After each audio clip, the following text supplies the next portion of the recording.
ಮಾವಿನ ಹಣ್ಣಿನ ಸಾಸಿವೆ ಅಥವಾ ಮಾವಿನ ಹಣ್ಣಿನ ಗೊಜ್ಜನ್ನ ನಾವು ಮನೆಯಲ್ಲಿ ರೆಡಿ ಮಾಡೋಣ. ಇದು ಬಿಸಿ ಅನ್ನದ ಜೊತೆ ತುಂಬ ಚೆನ್ನಾಗಿರುತ್ತೆ. ಒಂದ್ಸರಿ ನೀವು ಮನೇಲಿ ಟ್ರೈ ಮಾಡಿ ನೋಡಿ. ಇದೇ ರೀತಿ ಡಿಫ್ರೆಂಟ್ ಆಗಿರೋ ರೆಸಿಪಿಗೋಸ್ಕರ ನನ್ನ ಚಾನಲ್‌ನ ಸಬ್ಸ್ಕ್ರೈಬ್ ಮಾಡಿ ಹಾಗೆಯೇ ಸಪೋರ್ಟ್ ಮಾಡಿ. ನೀವು ಒಂದ್ಸರಿ ಈ ರೆಸಿಪಿನ ಮನೆಯಲ್ಲಿ ಟ್ರೈ ಮಾಡಿ ನೋಡಿ. ನಾನು ಮಾವಿನ ಹಣ್ಣಿನ ಸಾಸಿವೆ ಅಥವಾ ಮಾವಿನ ಹಣ್ಣಿನ ಗೊಜ್ಜು ಮಾಡೋದಕ್ಕೆ ನಾನು ಈ ಥರ ಮಾವಿನ ಹಣ್ಣನ್ನು ತೊಗೊಂಡಿದ್ದೀನಿ. ನೋಡಿ, ಈ ಥರ ಮಾವಿನ ಹಣ್ಣು ಚೆನ್ನಾಗಿ ಹಣ್ಣಾಗಿರಬೇಕು. ನೀವು ಯಾವುದೇ ಮಾವಿನ ಹಣ್ಣನ್ನು ಬೇಕಾದರೂ ಯೂಸ್ ಮಾಡ್ಕೊಳ್ಬೋದು ಮಾವಿನ ಹಣ್ಣಿನ ಗೊಜ್ಜು ಮಾಡೋದಕ್ಕೆ. ನಾನು ನೆಕ್ಸ್ಟು ಈ ಮಾವಿನ ಹಣ್ಣನ್ನು ನೀಟಾಗಿ ಸಿಪ್ಪೆ ಎಲ್ಲ ತೆಗೆದು ರೆಡಿ ಮಾಡ್ಕೊಳ್ತೀನಿ ಮಾವಿನ ಹಣ್ಣಿನ ಗೊಜ್ಜು ಮಾಡೋದಕ್ಕೆ. ಈ ಥರ ನೋಡಿ ನೀಟಾಗಿ ಸಿಪ್ಪೆನ ತೆಗೆದುಕೊಳ್ಬೇಕಾಗತ್ತೆ. ಮಾವಿನ ಹಣ್ಣಿನ ಗೊಜ್ಜು, ಮಾವಿನ ಹಣ್ಣು ಬಂದುಬಿಟ್ಟು ಸೀಸನಲ್ಲಿ ಸಿಗುತ್ತೆ. ಸೊ ನೀವು ಸೀಸನಲ್ಲಿ ಮಾವಿನ ಹಣ್ಣಿನ ಗೊಜ್ಜು ಅಥವಾ ಮಾವಿನ ಹಣ್ಣಿನ ಸಾಸ್ವೆನ ನೀವು ಒಂದ್ಸರಿ ಟ್ರೈ ಮಾಡಿ. ತುಂಬ ಚೆನ್ನಾಗಿರುತ್ತೆ ಬಿಸಿ ಅನ್ನದ ಜೊತೆಗೆಲ್ಲ. ನೋಡಿ, ಈ ಥರ ನೀಟಾಗಿ ಸಿಪ್ಪೆನ ತೆಗೆದು ಮಾವಿನ ಹಣ್ಣಿನ ಗೊಜ್ಜಿಗೋಸ್ಕರ ಮಾವಿನ ಹಣ್ಣನ್ನ ರೆಡಿ ಮಾಡ್ಕೊಳ್ತೀನಿ. ನೀವು ಬೇಕಾದರೆ ಈ ಸಿಪ್ಪೆಯಲ್ಲೂ ರಸ ಇರುತ್ತೆ, ಇದನ್ನು ಬೇಕಾದ್ರೂ ಹಿಂಡ್ಕೊಳ್ಬೋದು. ಇಲ್ಲಾಂದರೆ ಜಸ್ಟ್ ಮಾವಿನ ಹಣ್ಣೇ ಸಾಕೊಂಡ್ರೆ ಜಸ್ಟ್ ಮಾವಿನ ಹಣ್ಣನ್ನು ಮಾತ್ರ ಹಿಂಡ್ಕೊಂಡು ಈ ಥರ ಗೊಜ್ಜನ್ನ ರೆಡಿ ಮಾಡಿಕೊಂಡ್ರೆ ಸಖತ್ತಾಗಿರುತ್ತೆ. ನೋಡಿ, ಇದು ಮಾವಿನ ಹಣ್ಣಲ್ಲಿ ತುಂಬ ಪಲ್ಪ್ ಇದೆ, ಹಾಗಾಗಿ ಇಷ್ಟೊಂದು ರಸ ನನಗೆ ಮಾವಿನ ಹಣ್ಣಿನ ಗೊಜ್ಜಿನ ರಸ ಸಿಕ್ಕಿದೆ. ನೆಕ್ಸ್ಟ್ ನಾನು ಇದಕ್ಕೆ ಒಗ್ಗರಣೆ ಹಾಕ್ಕೊಳ್ತೀನಿ ಮಾವಿನ ಹಣ್ಣಿನ ಸಾಸಿವೆಗೆ. ನಾನು ಒಗ್ಗರಣೆಗೆ ಇಷ್ಟೇ ಪದಾರ್ಥನ ಯೂಸ್ ಮಾಡ್ಕೊಳ್ತಾ ಇರೋದು. ನೋಡಿ, ಮಾವಿನ ಹಣ್ಣಿನ ಗೊಜ್ಜಿಗೆ ಮಾವಿನ ಹಣ್ಣನ್ನು ರೆಡಿ ಮಾಡಿ ಇಟ್ಕೊಂಡಿದ್ದೀನಿ. ಹಾಗೆಯೇ ಒಂದು ಚಿಕ್ಕದಾದ ಈರುಳ್ಳಿ, ಹಾಗೆಯೇ ಕರಿಬೇವು, 2 ಹಸಿಮೆಣಸನ್ನ ತೊಗೊಂಡಿದ್ದೀನಿ. ಹಾಗೆ ಸ್ವಲ್ಪ ಬೆಲ್ಲದ ಪುಡಿನ ತೊಗೊಂಡಿದ್ದೀನಿ.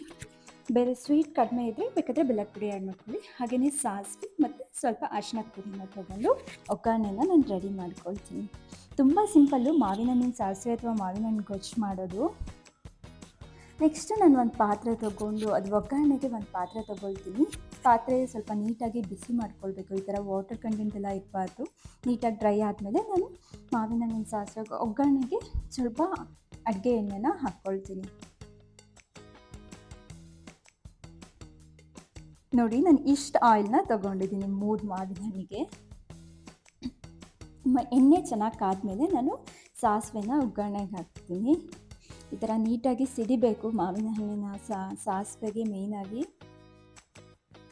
ನೆಕ್ಸ್ಟು ಸಾಸಿವೆ ಸಿಡಿದ ಮೇಲೆ ನಾನು ಕಟ್ ಮಾಡಿ ಇಟ್ಕೊಂಡಂತಹ ಈರುಳ್ಳಿನ ಹಾಕ್ಕೊಂಡಿದ್ದೀನಿ. ಹಾಗೆಯೇ ಹಸಿಮೆಣಸನ್ನ ಹಾಕ್ಕೊಂಡಿದ್ದೀನಿ. ನೀವು ಈರುಳ್ಳಿನ ಸ್ವಲ್ಪ ಚಿಕ್ಕದಾಗಿ ಕಟ್ ಮಾಡ್ಕೊಳ್ಳಿ. ಈ ಥರ ಚೆನ್ನಾಗಿ ಈರುಳ್ಳಿನ ಈ ಥರ ಎಣ್ಣೆಯಲ್ಲಿ ಫ್ರೈ ಮಾಡ್ಕೋಬೇಕು. ಹಸಿಮೆಣಸು ಮತ್ತು ಈರುಳ್ಳಿನ ಈ ಥರ ಮಾಡ್ಕೊಳ್ಳೋದ್ರಿಂದ ತುಂಬ ಚೆನ್ನಾಗಿ ಅನಿಸುತ್ತೆ ಮಾವಿನ ಹಣ್ಣಿನ ಸಾಸಿವೆ. ಆ ಒಗ್ಗರಣೆನೇ ನಿಮಗೆ ತುಂಬ ಟೇಸ್ಟ್ ಕೊಡೋದು. ಇದಾದಮೇಲೆ ನಾನು ಸ್ವಲ್ಪ ಇದಕ್ಕೆ ಉಪ್ಪನ್ನು ಹಾಕ್ಕೊಳ್ತೀನಿ. ನೀವು ಉಪ್ಪು ಜಾಸ್ತಿ ಹಾಕ್ಕೊಳ್ಳೋದು ಬೇಡ, ಇದು ಸ್ವೀಟ್ ಆಗಿರೋದ್ರಿಂದ ಜಸ್ಟು ನಿಮಗೆ ಸಿಹಿ ಅನ್ನೋದು ಸಪ್ಪೆ ಅನ್ನೋ ಫೀಲ್ ಕೊಡಬಾರ್ದು. ಹಾಗಾಗಿ ನಾನು ಒಂದು 2 ಚಿಟಿಕೆ ಅಷ್ಟು ಉಪ್ಪನ್ನು ಮಾತ್ರ ಹಾಕ್ಕೊಳ್ತಾ ಇದ್ದೀನಿ. ಈರುಳ್ಳಿನೂ ಚೆನ್ನಾಗಿ ಬೇಯುತ್ತೆ. ಇವಾಗ ನೀವು ಈರುಳ್ಳಿ ಜೊತೆ ಉಪ್ಪನ್ನ ಹಾಕಿ ಬೇಯಿಸೋದ್ರಿಂದ ನಾನು ಒಂದು 2 ಚಿಟಿಕೆ ಅಷ್ಟು ಉಪ್ಪು ಹಾಕ್ಕೊಂಡು ಈ ಥರ ನೀಟಾಗಿ ಎಣ್ಣೆಯಲ್ಲಿ ಫ್ರೈ ಮಾಡ್ಕೊಳ್ತಿದ್ದೀನಿ. ಜಾಸ್ತಿ ಉಪ್ಪನ್ನ ಯಾವುದೇ ಕಾರಣಕ್ಕೂ ಹಾಕ್ಬಿಡಿ, ಅದು ಸಿಹಿ ಪದಾರ್ಥ ಆಗಿರೋದ್ರಿಂದ ಜಾಸ್ತಿ ಉಪ್ಪನ್ನ ನೀವು ಹಾಕಬಾರ್ದು.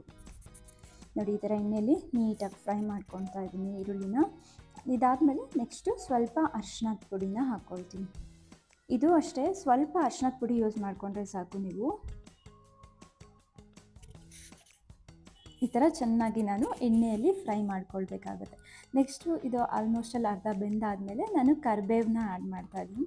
ಕರಿಬೇವನ್ನ ಫಸ್ಟೇ ನೀವು ಆ್ಯಡ್ ಮಾಡೋದ್ರಿಂದ ಅದು ಪುಡಿ ಪುಡಿ ಆಗಿಬಿಡುತ್ತೆ. ಹಾಗಾಗಿ ನಾನು ಈ ಥರ ಲಾಸ್ಟಲ್ಲಿ ಈರುಳ್ಳಿ ಬೆಂದಾದಮೇಲೆ ಈ ಥರ ಕರಿಬೇವನ್ನ ಹಾಕ್ಕೊಂಡಿದ್ದೀನಿ. ಇದು ಇವಾಗ ಪರ್ಫೆಕ್ಟಾಗಿ ರೆಡಿ ಆಗಿದೆ. ಇದನ್ನು ನಾವು ಮಾವಿನ ಹಣ್ಣನ್ನು ರೆಡಿ ಮಾಡಿ ಇಟ್ಕೊಂಡಿದ್ದ ಅದಕ್ಕೆ ನಾನು ಈ ಒಗ್ಗರಣೆನ ಹಾಕ್ಕೊಳ್ತೀನಿ. ಈ ಒಗ್ಗರಣೆ ಹಾಕಿ ಮಿಕ್ಸ್ ಮಾಡ್ಕೋಬೇಕು. ನೋಡಿ, ಈ ಥರ ನೀಟಾಗಿ ಒಗ್ಗರಣೆನ ಹಾಕ್ಕೊಳ್ತಾ ಇದ್ದೀನಿ. ನೆಕ್ಸ್ಟ್ ಇದು ಮಾವಿನ ಹಣ್ಣು ಸ್ವಲ್ಪ ಸಿಹಿ ಕಡಿಮೆ ಇರೋದ್ರಿಂದ ನಾನು ಸ್ವಲ್ಪ ಬೆಲ್ಲನ ಹಾಕ್ಕೊಳ್ತೀನಿ ಇದಕ್ಕೆ. ನೀವು ಬೆಲ್ಲ ಬಂದುಬಿಟ್ಟು ಆಪ್ಷನಲ್ಲು, ತುಂಬ ಸಿಹಿ ಇದ್ದರೆ ನೀವೇನು ಆ್ಯಡ್ ಮಾಡೋದು ಬೇಡ. ಇದು ಸ್ವಲ್ಪ ಮಾವಿನ ಹಣ್ಣು ಸಪ್ಪೆ ಇರೋದ್ರಿಂದ ನಾನು ಇನ್ನೂ ಸ್ವಲ್ಪ ಸ್ವೀಟ್ ಜಾಸ್ತಿ ಬೇಕು ಅನಿಸುತ್ತೆ. ಸೊ ಹಾಗಾಗಿ ನಾನು ಬೆಲ್ಲದ ಪುಡಿನ ಹಾಕ್ಕೊಂಡಿದ್ದೀನಿ. ಈ ಥರ ನೀಟಾಗಿ ಒಗ್ಗರಣೆನ ಮಿಕ್ಸ್ ಮಾಡ್ಕೊಳ್ಬೇಕು. ಈ ಥರ ನೀಟಾಗಿ ರೆಡಿ ಮಾಡಿಕೊಂಡ್ರೆ ನಿಮಗೆ ಪರ್ಫೆಕ್ಟಾಗಿರೋ ಮಾವಿನ ಹಣ್ಣಿನ ಸಾಸಿವೆ ಅಥವಾ ಮಾವಿನ ಹಣ್ಣಿನ ಗೊಜ್ಜು ರೆಡಿ ಆಗುತ್ತೆ. ಇದು ನೀವು ಬಿಸಿ ಅನ್ನೋದ ಜೊತೆ ತುಂಬ ಚೆನ್ನಾಗಿರುತ್ತೆ. ಒಂದ್ಸರಿ ಟ್ರೈ ಮಾಡಿ ನೋಡಿ, ಹಾಗೆ ಹೇಗಿದೆ ಅಂತ ಹೇಳಿ ಕಮೆಂಟಲ್ಲಿ ತಿಳಿಸಿ ನನಗೆ. ನೋಡಿ, ಇವಾಗ ಪರ್ಫೆಕ್ಟಾಗಿರುವಂತಹ ಮಾವಿನ ಹಣ್ಣಿನ ಗೊಜ್ಜು ರೆಡಿ ಆಗಿದೆ. ಸೀಸನ್ ಮುಗಿಯೋದ್ರೊಳಗೆ ಆಲ್ರೆಡಿ ಸೀಸನ್ ಮುಗಿತಾ ಬಂದಿದೆ. ಇಸ್ಟಿಲ್ ಮಾವಿನ ಹಣ್ಣು ಅವೈಲೇಬಲ್ ಇದೆ. ಸೊ ನೀವು ಒಂದ್ಸರಿ ಅಂಗಡಿಯಲ್ಲಿ ತೊಗೊಂಡ್ಬಿಟ್ಟು ಮನೇಲಿ ಒಂದ್ಸರಿ ಟ್ರೈ ಮಾಡಿ ನೋಡಿ ಹೇಗಿದೆ ಅಂತ ಹೇಳಿ. Thank you.